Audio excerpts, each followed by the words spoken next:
One evening, Jesus and his disciples got into a little boat to cross a big lake.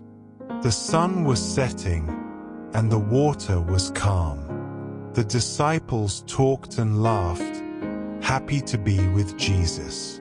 But as they sailed, dark clouds rolled in. The wind began to howl, and rain poured down.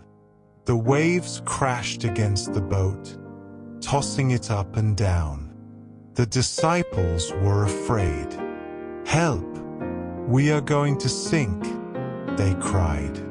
But where was Jesus?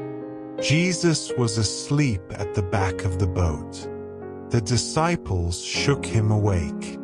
"Jesus, don't you care that we're about to drown?"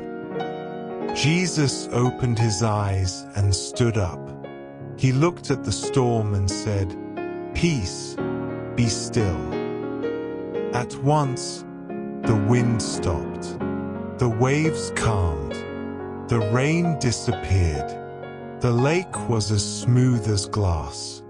The disciples stared in amazement. "Who is this man? Even the wind and the sea obey him." Jesus smiled and said, "Why were you afraid? Don't you trust me?"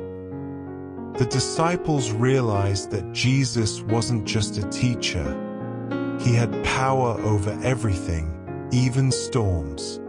They learned that as long as Jesus was with them, they didn't have to be afraid. And just like the disciples, we can trust Jesus to calm our storms, whether big or small, because he is always with us.